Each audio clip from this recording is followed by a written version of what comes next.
নমস্কাৰ বন্ধু বান্ধৱীসকল, কি খবৰ? আশা কৰোঁ আপোনালোক সকলো ভালে আছে। মোৰ বৰ্তমান ভালে।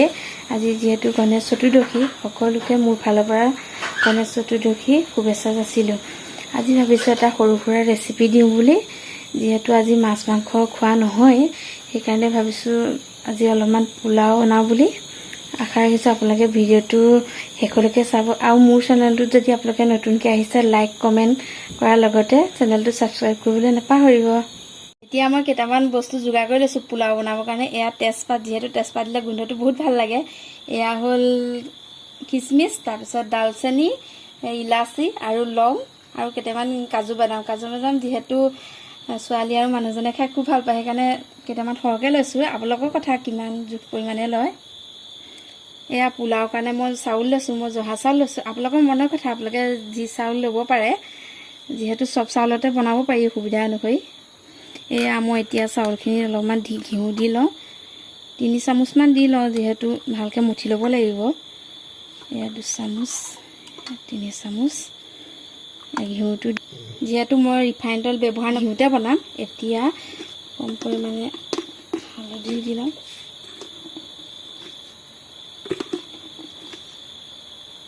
এয়া মই হালধি দি লৈছোঁ। হালধিটো দিলে কালাৰটো ভাল হয়। এতিয়া মই নিমখ অলপমান দিওঁ, আপোনালোকৰ জোখমতে দিব। মই জোখমতে নিমখ অলপ দি লৈছোঁ, কম পৰিমাণে। হয়তো বেছি হ'লে খাবলৈ বেয়া হ'ব বস্তুটো। নিমখ দিয়া হৈ গ'ল। এতিয়া মই চেনি 2 চামুচ দি লৈছোঁ, যিহেতু কালাৰটো ভাল হ'ব। কালাৰটোৰ কাৰণে চেনি 2 চামুচ। মানুহজনে যিহেতু খাব নোৱাৰে, চুগাৰ আছে, সেইকাৰণে 2 চামুচ চেনিয়ে দি লৈছোঁ। এতিয়া মই ধুনীয়াকৈ মঠি ল'ম। মঠি ল'লে যিহেতু বনাবলৈও ভাল হয় আৰু খাবলৈও ভাল হ'ব, এনে ধুনীয়াকৈ মঠি লৈছোঁ বস্তুটো। এয়া মঠা হৈ গৈছে। এতিয়া মই 10 মিনিটমান সময়ৰ কাৰণে এয়া ঢাকি থ'ম। ধুনীয়াকৈ সানি মেলি হৈ গ'ল। এতিয়া এয়া হৈ গ'ল, এয়া ঢাকি দিছোঁ। যিহেতু আজি গণেশ চতুৰ্দশী, সেইকাৰণে আমাৰ মাছ মাংস নাখাওঁ। সেইকাৰণে ভাবিছোঁ অলপমান বুট দালি আৰু আলু কাটি থোৱা আছে, পনীৰ, তেনেকৈয়ে বনাম বুলি ভাবিছোঁ। এয়া মই বুট দালিখিনি কুকাৰটোত দি লৈছোঁ। মই আলু কম পৰিমাণে লৈছোঁ, যিহেতু চুগাৰ আছে, খাব নোৱাৰে। প্ৰত্যেকটো কথাতে চুগাৰৰ কথাই কৈছোঁ বাৰু, সেইকাৰণে আলু কম পৰিমাণে লৈছোঁ। পনীৰটো মই নাভাজোঁ, পনীৰটো মই বইলকৈ দিম লাষ্টত। এতিয়া কেইটামান কেঁচা পিঁয়াজ কাটি থোৱা আছে, এয়া দি দিছোঁ। জলকীয়াও পিছতে দিম বাৰু, জলকীয়া এটাহে লৈছোঁ। এতিয়া মই নিমখ, কম পৰিমাণে নিমখ আৰু হালধি, যিমানটো জোখ হয় আৰু, বেছি হ'লেও খাবলৈ বেয়া হয়। এতিয়া নিমখ দি ল'লোঁ। তাৰপিছত এতিয়া হালধি দি ল'ম। কিন্তু আৰু এনেকৈ বুট দালি, পনীৰ, আলুগুটি খাবলৈ বহুত টেষ্টি হয়। যিহেতু বইল কৰিলে বেছি ভাল লাগে, ভাজি দিলে ইমান এটা টেষ্ট নুঠে। বইল কৰি খালে বহুত ভাল লাগে মানে বস্তুটো। হালধি দি ল'লোঁ। এতিয়া কম পৰিমাণে পানীটো দি লৈছোঁ। দিয়াৰ পিছত কুকাৰটো উঠাই দিম। গেছটো কাটি লওঁ। এয়া কুকাৰটো উঠাই দিছোঁ। এয়া হয় মানে মই এতিয়া পোলাওত লাগিব পাৰিম আৰু। এতিয়া মই কুকাৰ পাতি লৈছোঁ। সেইপিনে কুকাৰ পাতি লৈছোঁ, কুকাৰটো গৰম হৈ লওক। তাৰপিছত মই ঘিউ দিম তাত 1 চামুচমান। যিহেতু আমি ৰিফাইন তেল ইমান ইউজ নকৰোঁ, কেতিয়াবা পুৰি চুৰি বনালে, কিন্তু প্ৰায়ভাগ ঘিউতে বনোৱা হয়। ঘিউত বনালে খাবলৈও ভাল। মই ঘিউ দি ল'লোঁ। এতিয়া মই তেজপাতকেইটা ইয়াত দি দিম। তেজপাতকেইটা দিয়াৰ লগে লগে এতিয়া মই কাজুকেইটা দি দিম।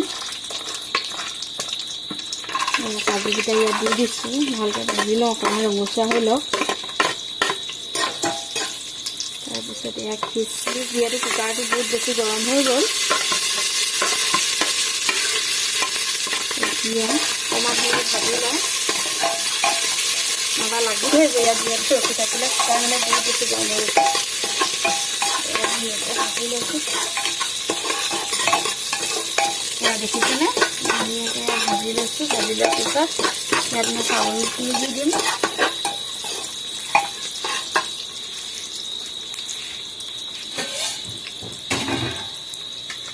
এতিয়া মই ধুনীয়াকৈ মুঠি থৈছিলোঁ, সেয়া চাউলখিনি ইয়াত দি দিছোঁ। গেছটো কমাই দিছোঁ।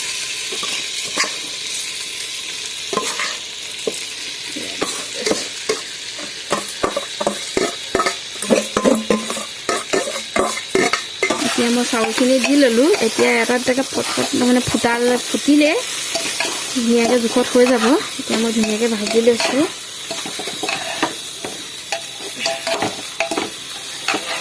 ইয়াত দেখিছেনে অকণমান ৰৈ দিলে লাগিয়ে যায়, মানে লগত লগত লৰাবই লাগে। ৰিফাইন তেল দিলে যিহেতু নালাগে, ঘিউ দিলে অকণমান লাগি যায়। ভালকৈ লৰাই লৈছোঁ। ইয়াত দেখিছেনে কিমান ধুনীয়া কালাৰ হৈছে। ঘিউ চেণ্টটো ইমান ধুনীয়া লাগিছে। আপোনালোকেও এনেকৈ ঘৰত বনাই খাব পাৰিব। এনেই সহজ বনাবলৈ ঘৰতে, যিহেতু বাহিৰত খোৱাতকৈ নিজে ঘৰতে বনাই এসাঁজ খোৱাটো ভাল। এয়া মই ভাজি লৈছোঁ। এয়া চাউলটো ফুটিলে। এতিয়া মই ইয়াত পানী দি দিম।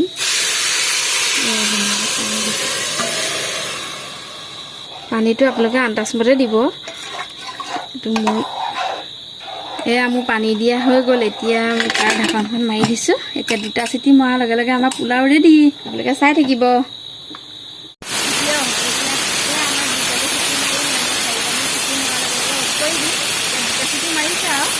আৰু অকণমান সময় আছে। কুকাৰৰ চিটিটো খোল খালে নাই চাওঁচোন, নাখাব আৰু। খোল খালে। এতিয়া মই খোল খালে যেতিয়া ইয়াতে কেৰাহীখন পাতি লওঁ। এয়া মই কেৰাহীখন পাতি লৈছোঁ। এতিয়া অলপমান গৰম হৈ লওক। কেৰাহী গৰম হৈ গ'ল। এতিয়া মই তেলকণ দি লওঁ। পূৰা গৰম হৈ গ'ল, বহুত সময় ৰখি দিলোঁ। এতিয়া দিয়াৰ পিছত তেজপাত দুটা দি দিওঁ। এটা দিছোঁ তেজপাত। তেজপাতটো দি দিয়া ভাজি লওঁ। এতিয়া মই পিঁয়াজ ডোখৰ দি দিছোঁ। এতিয়া ইয়াত পিঁয়াজ ডোখৰ দি ল'লোঁ। দি লোৱাৰ পিছত মই ভালকৈ ভাজি লওঁ। ৰঙচুৱা হ'ব লাগিব পিঁয়াজখন। দেখিছেনে মই ভাজি লৈছোঁ।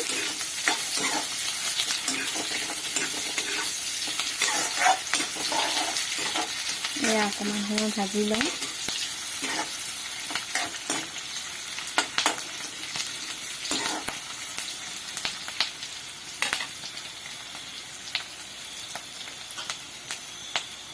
যিহেতু মই হালধি নিমখ কুকাৰতে দিয়ে দিছোঁ, এতিয়া একো দিব নালাগে। ইয়াত অকণমান জিৰা পাউডাৰ দিম, যিহেতু আমি ইমান মছলা নাখাওঁ। আমাৰ অকণ ৰঙা কৰিছে আৰু।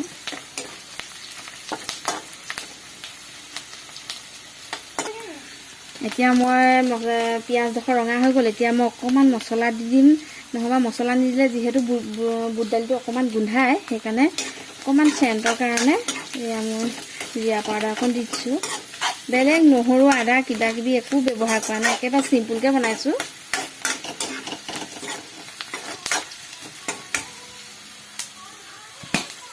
এতিয়া মই এয়া বুট দালি আৰু আলু গুটি ইয়াত দি দিছোঁ।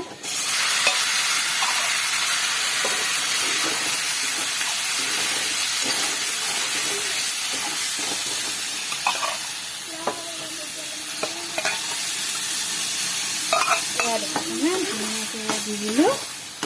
দিয়া পিছত অকণমান গৰম পানী ইয়াত দি দিম।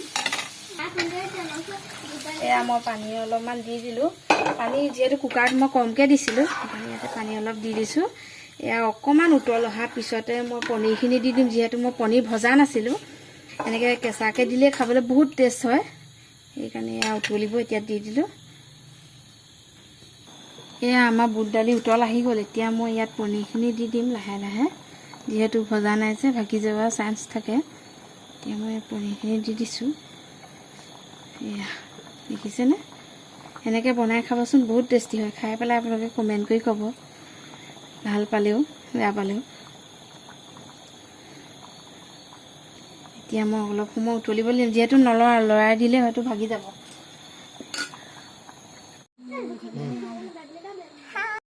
খাবলৈ দিলোঁ। এতিয়া মাহী আহিছিলে, তাৰপিছত মাহী ছোৱালী তীখাৰাণী, তাইও ভিডিঅ' দিয়ে থাকে ইউটিউবত। এতিয়া চবকে দিয়া হৈ গ'ল, লগতে মই খাই লওঁ। আপোনালোকে বনাই চাব, যদি ভাল পায় কমেণ্ট কৰি জনাব। এতিয়া ভিডিঅ'টো ইমানতে সামৰণি মাৰো। Good night.